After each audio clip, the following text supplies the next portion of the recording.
momento, eles não deram nenhuma resposta. Eles falaram, eles nem falaram, realmente isso está errado. Nada. Você diz o TSE? O processo aconteceu assim. Quer dizer, a gente nesse momento, não estou nem falando com o TSE, nós estamos fazendo um trabalho técnico, dentro da regra lá, da resolução, entrega para o partido e falou, olha, tem esse problema aqui, tem outros que eu vou comentar, mas tem esse problema aqui. Aí disse, como é que é isso? Eu disse, olha, está aparecendo um número aqui, que esse número é inválido, ele não podia aparecer aqui. E apareceu nessa urna? Eu falei, não, apareceu em todas. Como assim? Pois é. Rapaz, mas isso é um problemão. Eu falei, parece que sim. Como é que faz? Eu disse, tem lá a resolução. Você vai lá e diz para os caras, olha, achei esse negócio aqui, vamos fazer uma verificação? Está previsto.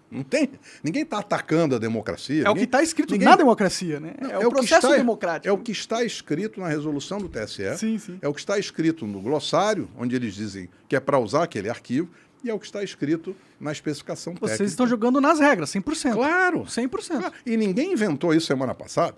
Nós estamos fazendo esse trabalho desde julho. Isso aqui é a sexta etapa. E as regras quem escreveu foi o próprio TSE. Evidente, a gente está seguindo as regras que o TSE definiu. Não podia ser de outra maneira. Pode crer. Né? Então, assim, ninguém está atacando ninguém. Bom, Como que foi essa conversa quando vocês apresentaram esse erro gigante? Porque deve ter sido assim, esse é um erro, primeiro, eu imagino quando vocês nós levamos um susto. Primeiro nós levamos um susto. Aí, quando a gente descobriu esse erro, aí aconteceu um fenômeno inesperado, que foi assim, a gente estava lá fazendo o nosso trabalho, era um feriado, e aí o pessoal do partido estava viajando, era um feriado, 15 de dezembro, tinha, né? O pessoal emendou a segunda-feira e tal. De repente, a gente está lá escrevendo com alguns colegas, e eu não sei como aconteceu, mas às vezes tem várias pessoas trabalhando, de repente um dia aparece no jornal. Aí alguém liga, rapaz, você publicou seu relatório? Eu falei, não, esse troço é confidencial. Mas está aqui no jornal. Vazaram. Vazaram, Aí o jornalista começa a ligar, eu olhei, fiquei nervoso, falei, rapaz, que coisa. Isso é problema. Aí eu logo escrevi uma notinha e falei, olha, nós estamos no meio de um trabalho, isso ninguém publicou nada, esse documento é obsoleto, a gente está em construção, não está assinado, a gente ainda está trabalhando, esse é um processo em construção. Nós começamos em julho e vamos terminar em dezembro. Quando surgir um relatório final, quem divulga isso é o partido. A gente, por contrato, nem pode divulgar. Tudo que a gente faz é confidencial. O partido é que passa para o TSE. Nosso trabalho é exclusivamente técnico. Bom, aí deu aquela confusão, mas quando deu a confusão, a turma do PL já liga, você tem que vir no escritório amanhã, né? Que era quarta-feira. Eu fui lá no escritório, expliquei o que era. Eles, bom, tudo bem, deixa aqui que a gente vai estudar. Aí passou sexta, era quarta, né? Quinta, sexta. Aí na sexta, no final do dia, falou, olha, vamos ter que fazer uma reunião amanhã, sábado de manhã, porque só é muito grave. Tá bom. Aí fizeram uma reunião, aí trouxeram lá o advogado o advogado deles lá, que cuida desse assunto, e ele começou a fazer pergunta, mas o que é isso? Por que é esse problema? O que acontece? A gente explicou e falei, olha, isso aqui é um troço que está previsto, administrativo, quando a gente acha problema. Mas isso é fraude de jeito nenhum, não estou falando nada disso. Estou dizendo que existe uma coisa que a gente chama isso em auditoria de desconformidade. Quer dizer, devia estar igualzinho o que está no documento. Está diferente, não está conforme, é só isso. Não quer dizer nada mais do que nada mais do que isso. Quer dizer assim, olha, tem uma coisa aqui que está em desacordo com aquilo que o TSE disse que devia ser. Mas é um mega desacordo, né? Mas tem outros. Sim, esse é um. Vou falar de mais 3. Legal. Bom, aí como é que faz? Eu disse, olha, está escrito aqui que depois da eleição você pode pedir uma verificação extraordinária. Aí o cara olhou e falou, não faz sentido. Então não é nenhum processo judicial. É um processo administrativo. Eu falei, mas eu não sei fazer isso. Isso aí é a área de vocês aí. Não, tudo bem. Aí fizeram lá o pedido administrativo, anexo o nosso relatório, e aí veio a primeira resposta. Por que vocês só pediram o segundo turno? Nós não pedimos nada, nós fizemos um trabalho técnico. Não, o advogado pediu. Bom, então fala aí com o advogado. Mas é só segundo turno? Eu falei, não, claro que não. A urna começa a funcionar lá em setembro, passa no primeiro turno, faz o que tem que fazer, passa no segundo turno. Depois o advogado explicou por que ele pediu só segundo turno, e era uma razão logística, operacional, que é assim, diz que quando você faz um pedido desse na Justiça Eleitoral, um partido faz, eu não sabia, eu vi depois quando ele fez a coletiva, ele disse, olha, a gente tem que notificar todas as pessoas que podem ser influenciadas por esse nosso pedido. Nós só pedimos segundo turno, por quê? Porque aí eu falo com um candidato, com outro candidato, os partidos aí que são... Mais burocraticamente fácil de resolver se ele for fazer, ele explicou para mim assim, se eu for fazer no primeiro turno, são 30 mil candidatos, não vou conseguir avançar nunca. O TSE pode tomar uma decisão, e aí a decisão, claro, do tribunal, ele informa para todo mundo. Mas quem está pedindo, tem lá uma obrigação, lá, acho que é da parte operacional, que você tem que avisar todo mundo. Uhum. É impossível. Então a gente pede só isso aqui, porque a gente consegue avisar. Mas isso é definitivo? Não, isso aqui é só uma forma de entrar. Só para iniciar o processo é só para iniciar. É.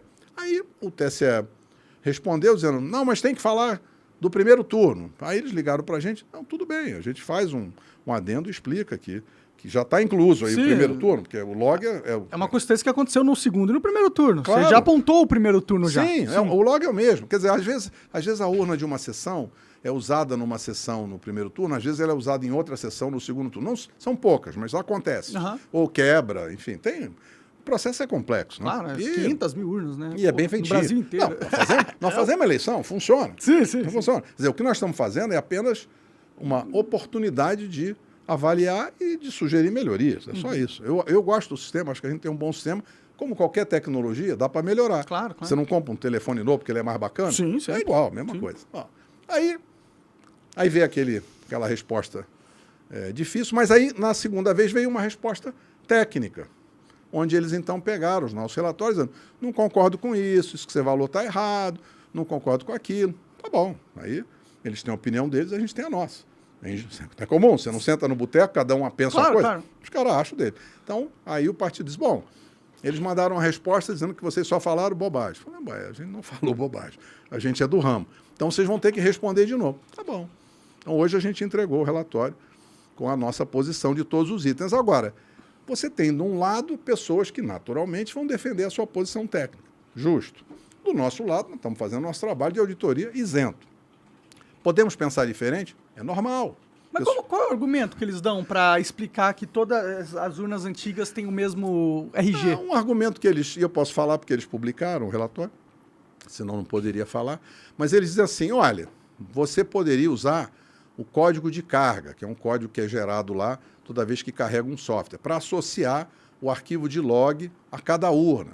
Porque vocês estão dizendo que não dá para associar. Eu disse, olha, talvez a gente tenha sido mal compreendido. Nós até concordamos com vocês que, de fato, o código de carga pode vincular aquele arquivo log àquela urna física. Então, como dá para fazer esse... Dá para associar o log, o arquivo. Ou seja, ele diz assim, poxa, mas vocês disseram que não dá para associar? Eu disse, não foi bem isso que a gente disse. Mas que bom que você está dizendo que o código de carga vincula, né, diretamente aquele arquivo de log com aquela urna física. Então, essa dúvida não existe, nós estamos de acordo com vocês. Existe uma urna, não tem o número de série, mas tem o código de carga. Então, esse log e essa urna estão associados. Beleza. O log continua errado. Que explicação eles deram para ter um log errado ali? Tipo, de onde surgiu esse número? Eles não explicaram. Entendi. Eles só... Não, isso não explicaram. Eles disse, não, você está dizendo que esse número está errado e isso não é problema. Eu disse, claro que é problema. Para mim é muito simples. Vocês fazem um documento dizendo que o número deve ser feito desse jeito, e no log está de outro jeito. Isso para mim é um erro. Vocês disseram que é um problema. Não é... Claro. E agora estão dizendo que não é, né? Enfim, é natural. Sim. Vamos lá, é natural. É político, né? Natural não é. Se a gente estivesse num país sério, seria uma puta crise essa que a gente estaria... Não, o que eu digo é o seguinte, o que é que no mundo... Eu vou fazer uma brincadeira que eu sempre falo com os meus filhos, aprendi com a minha tia, né? Ser humano é composto 99% de emoção. 0 de razão. Agora, 1% de características desconhecidas que tornam o ser humano muito complexo. Por que o cara não diz, não, de fato, vocês pegaram um erro, vocês têm razão, vamos sentar junto e vamos conversar. Para mim, essa seria uma reação madura. Sim. Mas isso não aconteceu. Como não aconteceu, e é normal que pessoas pensem diferente, quando você faz auditoria e você tem uma visão diferente, então aqueles técnicos pensam de uma maneira e quem está auditando pensa de outra, o que a gente propôs? Cria uma comissão técnica independente. É como uma comissão de arbitragem, é muito comum isso no setor privado. Então você diz assim, vocês pensam de uma maneira, nós estamos trabalhando para o partido, claro, o partido tem interesses eleitorais aí, o nosso trabalho é técnico, mas vocês pensam do jeito A, a gente pensa do jeito B, e são maneiras diferentes de pensar. Como é que um juiz forma opinião para tomar uma decisão? Como é que os ministros ali vão tomar uma decisão jurídica sobre um tema tão técnico? Você normalmente chama um terceiro. Então, o que a gente disse? Vamos criar, vocês criam uma comissão técnica independente. É claro que os membros têm que conhecer o assunto, têm que ser especialistas e tal, e eles não podem nem estar ligados com o partido e nem estar ligados com a justiça eleitoral. Vocês têm que trazer aí professores universitários, especialistas, formam uma comissão, 5 caras, lá sei. Esses caras vão analisar os argumentos que nós apresentamos, os argumentos que vocês apresentaram, e vão emitir a opinião deles independente. Aí, quando isso acontecer, o tribunal vai tomar a decisão. Quem toma a decisão final é o tribunal. E aí o tribunal pode decidir qualquer coisa. Sim. Ele vai avaliar as opiniões. Mas o nosso trabalho é estritamente técnico. E aí, como eu comentei, tem outros indícios de mau funcionamento. Porque na hora que apareceu essas coisas na imprensa, até quando vazou, vários grupos que estão estudando esse assunto começaram a nos procurar, dizer, também achei isso, também achei aquilo. E eles, de fato, acham coisas interessantes, porque agora tem transparência, que foi o avanço do TSE, o log está publicado, qualquer pessoa vai lá, baixa o log. Sim, sim. Então, Eu tenho até um amigo que fez, ele achou umas paradas esquisitas também. Então, aí os caras acham. Algumas coisas, muitas coisas, os caras mostram pra gente, não, isso é normal. Bom, mas é estranho. É estranho. Mas por que tem dúvida? Porque não tem documento publicado. Se tivesse documentação detalhada, bem feitinha, por exemplo, nesse negócio do log, tem o documento. Então, não tem dúvida. Está errado. Não é minha opinião, é sua, está no seu documento. Eu só estou mostrando para você que o arquivo está diferente do que vocês disseram que tinha que ser. Mas, por exemplo, alguém chegou e falou assim, pô, mas tem aqui urna desligada pela chave. Eu falei, mas isso é normal. Isso no meio da votação, não. Aí a gente foi olhar e falou, você tem razão. Né? Aí vai na base, porque agora tem a base, né? Vira para os estatísticos, faz uma busca aí. Quantas urnas ligadas pela chave? Quantas linhas de eventos de urna desligado pela chave diferentes tem? Agora, eu quero saber só os eventos que acontecem das 8 horas da manhã às 5 horas da tarde no dia da votação. Então, ou aconteceu no dia 2 de outubro, ou aconteceu no dia 30 de outubro, das 8 da manhã às 5 da tarde. Por quê? Porque o estranho é desligar no meio da votação. Sim. Porque para desligar, o mesário tem que levantar da mesa, botar a mão no bolso, pegar a chavinha, que é uma chavinha dessas de armário de academia, aquela chavinha, o cara vai lá na traseira da urna, encaixa a chavinha e desliga. Então, ele só vai fazer isso se a urna travar. Sim. Porque a urna tem bateria, ela não fica sem energia, então ele só vai desligar se der um problema. Procura aí. Ih, rapaz, no primeiro turno apareceu 80 mil vezes. Eu falei, de desligado pela chave, ele disse é. E no segundo turno, 75 mil vezes. Eu falei, rapaz, quer dizer que mais de 150 mil vezes urnas travaram. Sim. Porque a única razão para o cara desligar pela chave é travar. Sendo que são 500 urnas, então é quase tipo um quinto de todas as urnas travaram. O que é um... É bastante. É bastante. Bastante. Nós estamos dizendo que é fraude de jeito nenhum. Nós estamos dizendo, olha, isso é um segundo indício de que alguma coisa não funcionou direito. Sim, sim, sim. Qual é o nosso papel? É mostrar um indício e pedir a eles para fazer uma verificação extraordinária de acordo com a regra que eles publicaram. Tão simples quanto isso. Bom, mas só desligou pela chave? Só isso que aconteceu? Aconteceu uma outra coisa estranha. E já foi um outro cara. Porque as pessoas ficavam mandando para a rede social. Tá todo mundo interessado Os caras mandam. Olha aqui, apareceu o nome de um eleitor. Eu falei, não pode. O nome do eleitor não pode aparecer. Não, mas apareceu. Aí tem um carinha que teve a paciência de sair buscando, ele também baixou, me manda uma planilha. Aí diz assim, olha aqui que interessante. Eu achei aqui 200 incidências em que pinta uma mensagem de erro, aí diz erro, não sei o quê, erro na exibição do texto, aí tem lá um nome, completinho. Roberto, não sei o quê, não sei o quê, não sei o quê. João, nome da pessoa. Falei, rapaz, mas tem o nome da pessoa. Tem a hora que o cara estava votando? Tem lá a hora, porque o primeiro campo é o carimbo da hora. Então aparece assim, 11 horas da manhã, 15 minutos, 33 segundos. Opa, erro, nome do cara. E aí a urna trava. Por que ela trava? Porque a mensagem seguinte é urna desligada pela chave. Então, tinha um evento desligado pela chave, que é um indício, e tinha um segundo evento, que é apresentar o nome em aberto, porque não pode. Isso pode ter secreto, né, em teoria. Então, tem 2 tipos de sigilo de voto que são fundamentais. Um é o conteúdo. Se você votou no José, o candidato José, não pode aparecer que Monarque votou no José. Então, é o sigilo do conteúdo do seu voto, que é muito importante, é constitucional. Mas tem um outro sigilo que também é importante, que é Monarque votou na sessão tal às 11h15 da manhã. Isso é a proteção do seu sigilo do ato de votar. Também não pode violar. Então, nós identificamos isso como um indício, dizendo, olha, encontramos lá umas 200 incidências de violação do sigilo do ato de votar quando aparece o nome do eleitor junto com a mensagem de erro quando a urna travou. Pode crer. É só isso? Aí um outro cara falou, rapaz, mas tem um número aqui, deixa eu checar. E esse número é título do eleitor. Ah, então tem outras centenas, sei lá quantas, 600, tem lá uma quantidade, de mensagens de erro em que aparece o título do eleitor, que também é um dado pessoal. Ora, o que é isso? Isto é um indício de que houve mau funcionamento, porque se estivesse funcionando bem, não travava. Sim. 2, não exibia dados pessoais do eleitor. Então, esse é um terceiro indício, tá bom?